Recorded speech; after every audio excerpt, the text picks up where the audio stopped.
Hai guys, balik lagi sama Mimin. Kali ini kita bakal lanjutin alur cerita yang udah lama nggak diupload. Karena apa? Ya karena viewsnya kecil lah. Bagi yang belum lihat part sebelumnya atau udah lihat tapi lupa, bisa lihat rekapannya dulu di link yang ada di deskripsi. Link traktiran kopi juga ada di situ ya. Langsung aja ke ceritanya. Part kemarin berakhir dimana Lee Seo Jun hampir ke gap kalau ketemu sama cewek lain. Ya walaupun nggak selingkuh juga sih. Dan scene pun lalu berpindah ke beberapa hari kemudian, di mana Lee Seo Jun pun pergi untuk menaklukkan dungeon sesuai janji yang ia buat kepada Ha-iram. Setelah semua barang yang diperlukan telah lengkap, Lee Seo Jun pun siap untuk mensolo dungeon ini sampai selesai. Dan tanpa ragu, Lee Seo Jun pun memasuki dungeon itu, yang otomatis quest untuk menyelesaikan dungeon itu pun muncul. Dungeon ini bernama Tiger Den, dan dungeon ini memiliki sebuah keunikan, yaitu kegelapan yang total. Bahkan kegelapan di sini tidak akan hilang dengan cahaya yang paling terang sekalipun. Namun Lee Seo Jun tidak merasa khawatir dengan kegelapan di sini karena dia sudah membawa item yang berguna, yaitu Snowflakes. Snowflakes adalah eliksir di mana berguna untuk melihat di kegelapan. Dan saat Lee Seo Jun menggunakan Snowflakes, ketika kegelapan di sekitarnya pun menghilang dan terlihatlah banyak monster yang berada di sekitar Lee Seo Jun. Lee Seo Jun pun tanpa gentar sedikit pun langsung menerjang ke arah segerombolan monster itu. Ia berpikir untuk menghabisi monster-monster ini dengan cepat, mau pulang soalnya. Dan dengan satset-satset, Lee Seo Jun pun dapat menghabisi satu persatu monster keroco itu. Monster-monster itu tidaklah kuat, ya cuma menang jumlah doang. Jadi EZ lah buat Lee Seo Jun. Namun walaupun begitu, Lee Seo Jun tidak boleh menganggap monster-monster itu remeh, ya karena jumlah monster itu sangatlah banyak. Dan saat akan meneruskan pembantaiannya, tiba-tiba monster-monster tadi langsung berhenti serentak, seolah-olah takut terhadap sesuatu. Lee Seo Jun pun auto bingung dengan tingkah para monster itu yang gak jelas. Namun tiba-tiba terdapat suara seseorang yang meminta tolong dengan keras. Lee Seo Jun pun menjadi terkejut mendengar suara itu. Lalu dengan bergegas, Lee Seo Jun pun mencari sumber suara itu. Dia heran karena menurut laporan yang diberikan Ha-iram tak ada satupun hunter yang selamat saat penaklukan waktu itu. Dan di sini juga tidak ada hunter selain Lee Seo Jun. Lee Seo Jun pun menemukan sumber suara minta tolong itu yang bersumber dari dalam sebuah ruangan. Namun Lee Seo Jun tidak bertindak gegabah. Ia pun bersikap sangat hati-hati sebelum memasuki ruangan itu, karena ini terasa sangat janggal. Dan saat Lee Seo Jun baru memasuki ruangan itu, terlihatlah monster raksasa yang tengah tersenyum di samping Lee Seo Jun. Lee Seo Jun pun terkejut saat menyadari keberadaan monster itu, dan dia pun langsung mengambil jarak untuk menjauh dari monster itu yang mencoba melahapnya. Lee Seo Jun pun menggunakan tombaknya untuk menahan rahang monster itu yang sudah tepat berada di depan wajahnya. Monster itu pun berteriak kesakitan saat tombak Lee Seo Jun menancap di mulutnya. Monster itu berteriak menggunakan bahasa manusia. Akhirnya Lee Seo Jun pun tahu kalau hunter-hunter yang kemarin mati karena terkena pancingan monster ini yang menirukan suara manusia. Monster ini bernama Mimik. Ia memiliki kemampuan untuk menirukan suara dari mangsanya. Namun tak banyak informasi yang Lee Seo Jun memiliki tentang monster ini. Lalu Lee Seo Jun pun melompat dengan tinggi untuk menebas monster itu yang masih ngomel-ngomel gak jelas. Namun brak, monster itu pun mengcounter serangan Lee Seo Jun dengan menghempaskan Lee Seo Jun dengan ekornya yang sangat kuat. Lee Seo Jun yang menghantam dinding pun sedikit terkejut dengan serangan counter monster itu yang lebih cepat dari dugaannya. Belum selesai, monster itu pun langsung menerjang Lee Seo Jun untuk melahapnya. Untungnya Lee Seo Jun dapat menghindari serangan monster itu. Lee Seo Jun pun harus memberikan serangan fatal untuk mengakhiri monster itu yang telah terluka terkena tombaknya. Namun monster itu berhasil menghindar dengan memanjat ke langit-langit menggunakan cakarnya yang tajam. Monster itu pun kembali menirukan suara-suara dari manusia yang telah ia makan. Namun tiba-tiba, monster itu pun berhasil menirukan suara seorang anak kecil. Sontak hal itu pun membuat Lee Seo Jun menjadi sangat terkejut. Monster itu ternyata mencoba untuk menirukan suara yang akan direspon oleh Lee Seo Jun. Dan kalian tahulah siapa yang bakal ditiru. Monster itu pun merubah wujud dan suaranya menyerupai Seol A. Dia mencoba untuk menggetarkan hati Lee Seo Jun menggunakan suara Seol A. Lee Seo Jun sebenarnya tahu kalau itu hanyalah Seol A palsu, namun alam bawah sadarnya tidak bisa menolak genjutsu itu. Dan secara perlahan, Lee Seo Jun pun mendekati monster itu yang mulai membuka rahangnya untuk menelan Lee Seo Jun. Namun sebelum monster itu berhasil menggigit Lee Seo Jun pun berhasil menahan rahang monster itu menggunakan kekuatan fisiknya. Ternyata Lee Seo Jun menggunakan sebuah armor canggih yang diberikan Ha-iram sebelum ia pergi ke sini sebagai hadiah keduanya karena telah menyelamatkan Ha-iram. Dengan memasukkan mana ke armor ini, maka armor ini akan jauh lebih kuat dibanding armor biasa, bahkan dapat menambahkan kekuatan. Lalu brak, dengan brutal, Lee Seo Jun pun menghancurkan rahang beserta gigi-gigi dari monster itu. Tak berhenti di situ saja, Lee Seo Jun pun mengambil tombak miliknya dan crot, Lee Seo Jun pun menancapkan tombaknya hingga menembus rahang monster itu. Lee Seo Jun pun bergumam, "Mampus kau, berani jadi anakku lagi kau bangsat." Dan trot, Lee Seo-jun pun menarik lagi tombaknya sehingga menambah rasa sakit si monster itu. Monster itu yang terluka cukup parah pun mulai terkulai lemas di tanah. Lee Seo-jun pun berpikir bahwa ia harus mengakhiri monster ini sebelum ia ngoceh-ngoceh gak jelas lagi. Namun si monster itu belum menyerah. Ia tetap berusaha menirukan suara dari Seol-ah untuk menghasut Lee Seo-jun. Monster itu berkata, kenapa Lee Seo-jun melukainya menggunakan wujud dari Seol-ah. Sontak hal itu pun membuat Lee Seo-jun mengingat kejadian sebelum regresinya, di mana karena Lee Seo-jun lah Seol-ah menjadi sangat menderita. Lee Seo-jun pun langsung mengakhiri hidup monster itu dengan menusuknya sekali lagi. Walaupun monster itu telah mati, namun kata-kata dari monster tadi sangat jelek masuk ke dalam hati Lee Seo-jun. Ia menangis mengingat kelakuannya dulu. Namun tiba-tiba terdapat seseorang wanita yang mendekati Lee Seo-jun. Lalu ia berkata bahwa Lee Seo-jun tidak boleh melupakan perasaan itu. Sontak Lee Seo-jun pun menjadi terkejut dengan kemunculan wanita itu yang tiba-tiba. Terlebih lagi wanita itu mengetahui namanya. Lee Seo-jun pun bertanya dari mana wanita itu mengenalnya. Namun wanita itu menjawab kalau ia tidak bisa menjawab ini sekarang. Lee Seo-jun pun lalu bertanya lagi, lalu untuk apa wanita itu menemuinya? Wanita itu menjawab bahwa ia kemari untuk mengganti hadiah yang akan diberikan kepada Lee Seo-jun. Sontak Lee Seo-jun pun menjadi bingung dengan maksud wanita tadi. Wanita itu menambahkan bahwa benda ini akan sangat berguna untuk Lee Seo-jun nantinya. Tapi jangan sampai Lee Seo-jun kehilangan jati dirinya. Dan setelah memberikan hadiahnya, wanita itu pun berpamitan kepada Lee Seo-jun. Dan secara perlahan wanita itu pun mulai menghilang. Melihat itu, Lee Seo-jun pun ingin menghentikan wanita itu karena masih kentang. Namun wanita itu pun telah menghilang sepenuhnya. Dan bertepatan dengan itu, quest untuk menyelesaikan dungeon ini telah selesai. Dan Lee Seo-jun adalah orang pertama yang berhasil. Dan terlihatlah sebuah cincin di jari Lee Seo-jun sebagai hadiah dari penyelesaian dungeon ini. Lee Seo-jun bingung, Mimin bingung, yang nonton juga bingung. Akhirnya Lee Seo-jun pun memutuskan untuk pulang aja. Dan saat membuka pintu, ternyata Seol-ah telah menunggu kedatangan Lee Seo-jun sejak tadi. Eun-hye berkata bahwa Seol-ah tidak mau tidur dan memilih untuk menunggu kedatangan Lee Seo-jun. Lee Seo-jun yang mendengar itu pun berpikir bagaimana dulu Seol-ah selalu menunggunya pulang sebelum regresinya. Dan itu sangatlah menjadikan, di mana Lee Seo-jun selalu sibuk dan tidak terlalu memperdulikan Seol-ah. Mengingat itu, Lee Seo-jun pun merasa bersalah, dan untuk sekarang Lee Seo-jun tidak akan melakukan kesalahan yang sama. Dan ia pun lalu memeluk Seol-ah dan meminta maaf karena telah pulang terlambat. Namun Eun-hye malah menjadi salfok dengan cincin yang dipakai oleh Lee Seo-jun. Dan scene pun lalu berpindah ke esokan harinya, di mana Lee Seo-jun menemui Ha-iram untuk melaporkan hasil raidnya.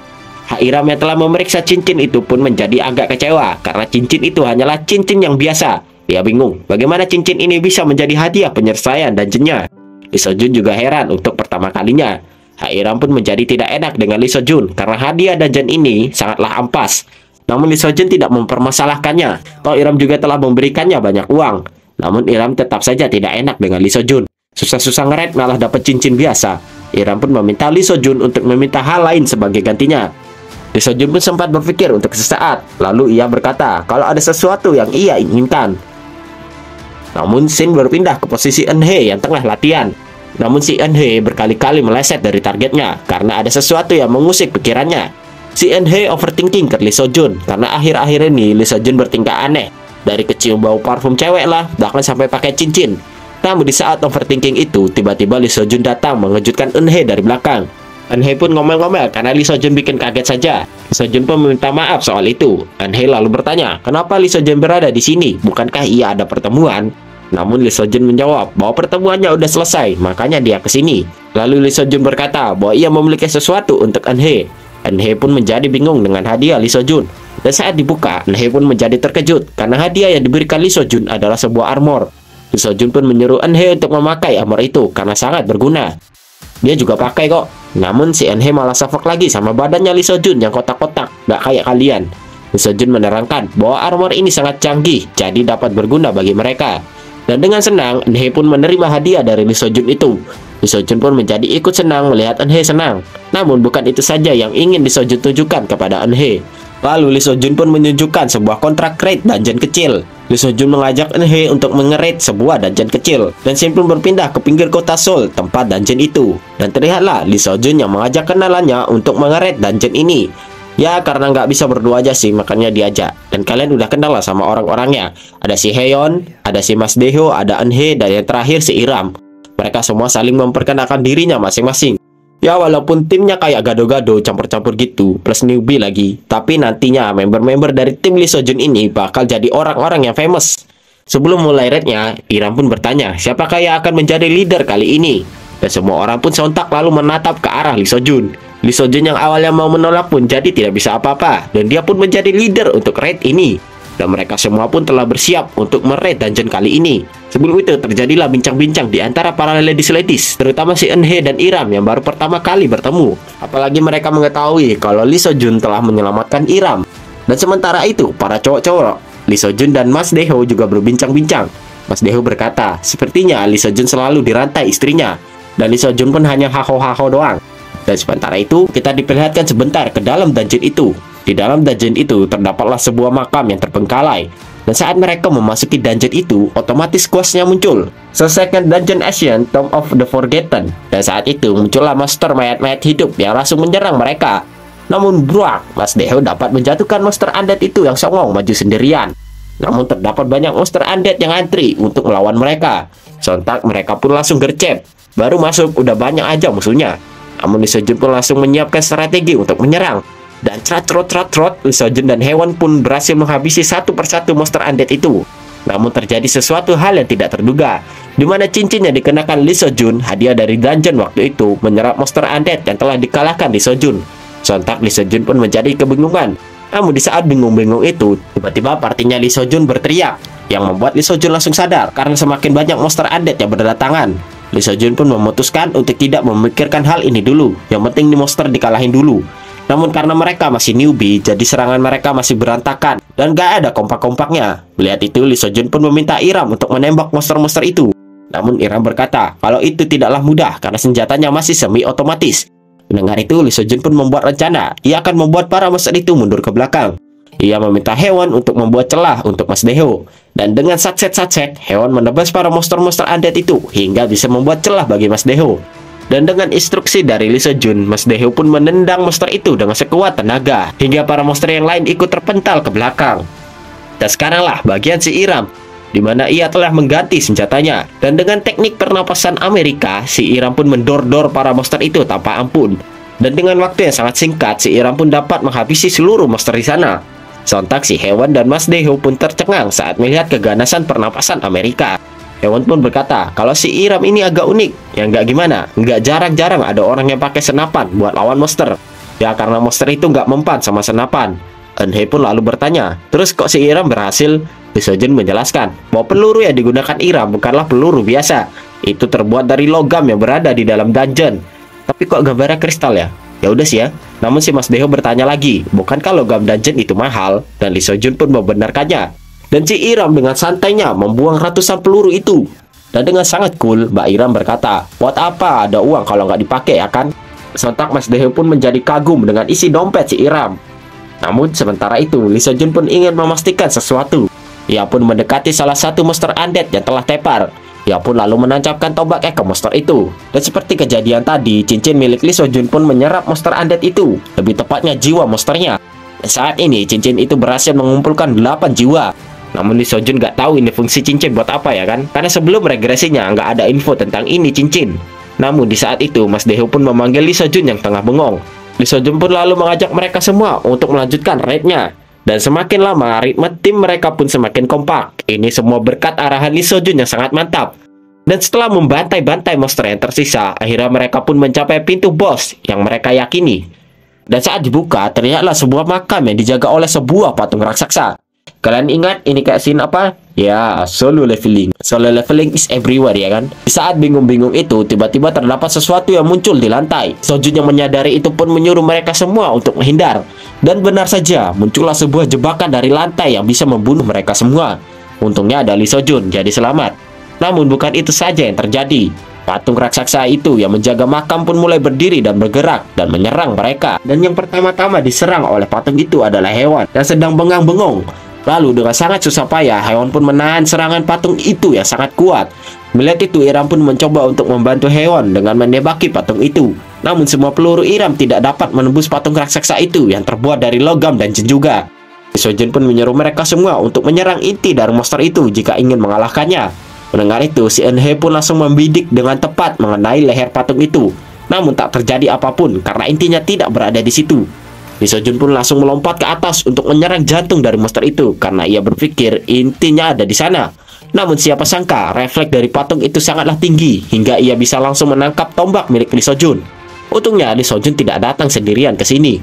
Lalu dari belakang patung itu muncullah Haewon yang langsung akan menyerang patung itu. Dan trot, serangan Haewon itu berhasil menancap tepat di jantung patung itu. Namun perkiraan mereka salah lagi karena intinya tidak berada di sana.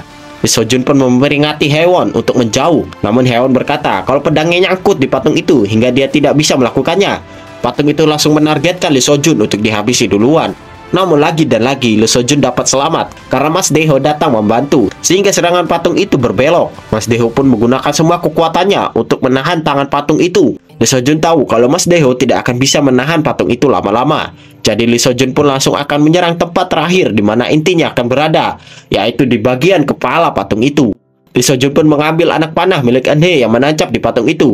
Lalu dengan sekuat tenaga, Lee Seo-jun pun menancapkan anak panah itu ke kepala patungnya. Namun serangan Lee Seo-jun itu masih terlalu dangkal hingga tidak bisa menyentuh intinya. Lalu dengan cepat patung itu pun menangkap tangan Lee Seo-jun dan mengangkatnya tinggi-tinggi. Patung itu seperti memperhatikan Lee Seo-jun dengan seksama. Namun lebih tepatnya dia memperhatikan cincin yang dipakai Lee Seo-jun. Namun di saat itu Eun-hye pun langsung melancarkan serangan yang mampu menembus kepala patung itu hingga inti core-nya hancur dan patung itu pun langsung tumbang seketika. Mereka masih tidak mempercayai bisa mengalahkan patung raksasa itu. Dan seperti tadi, cincin milik Lee Seo-jun pun menyerap jiwa dari patung itu. Dan jiwa yang dikumpulkan pun langsung melonjak 87 jiwa. Setidaknya patung itu setara dengan 50 jiwa. Mereka mengira kalau telah mengalahkan bos dari dungeon ini. Namun terdapat sesuatu yang janggal, di mana quest dari dungeon ini belumlah selesai. Lalu tiba-tiba mereka semua pun terkejut dan menoleh ke arah makam yang berada di depan mereka. Lalu, tanpa disangka-sangka, bangkitlah satu monster lagi dari makam itu. Monster itu bertanya, mengapa Lee Seo-jun memiliki benda itu? Namun hanya Lee Seo-jun yang mengerti maksud dari perkataan monster itu. Monster itu pun langsung membuat suasana di ruangan itu langsung menjadi gelap gulita. Sontak Lee Seo-jun dan yang lain pun menjadi panik. Lalu, dengan sangat cepat, monster itu melesat langsung ke arah Lee Seo-jun dan memberikan sebuah serangan tebasan. Lee Seo-jun pun dengan mati-matian menahan serangan monster itu yang terlalu kuat. Monster itu berkata lagi, ia mau cincin yang digunakan oleh Lee Seo-jun. Ia berkata bahwa makhluk seperti Lee Seo-jun tidak pantas memakainya. Lee Seo-jun pun menjadi heran kenapa bos monster ini menginginkan cincin miliknya. Untuk menghilangkan kegelapan di sana, Hairam pun menggunakan sebuah flare. Namun tanpa disangka terdapat satu lagi patung penjaga. Sontak mereka semua pun menjadi panik. Lee Seo-jun pun menyuruh yang lain untuk fokus saja pada patung penjaga, biar dia yang menangani monster ini. Merasa diremehkan, monster itu pun langsung menambahkan kekuatannya untuk menekan Lee Seo-jun. Namun dengan menggunakan seluruh mananya, Lee Seo-jun berhasil menghempaskan monster itu cukup jauh. Namun Lee Seo-jun tetaplah sangat kesusahan melawan monster ini yang berada di atas levelnya. Monster itu pun langsung menerjang maju dan menyerang Lee Seo-jun. Untungnya Lee Seo-jun dapat menghindari serangan itu. Lee Seo-jun yang terus terpojok oleh serangan monster itu pun sempat kena mental. Dia berpikir kalau ia akan mati di sini melawan monster itu yang OP. Namun Lee Seo-jun pun menguatkan tekadnya karena ia memiliki Soul Ah yang akan menunggunya pulang. Lee Seo-jun pun lalu mengeluarkan kembali semua mana miliknya.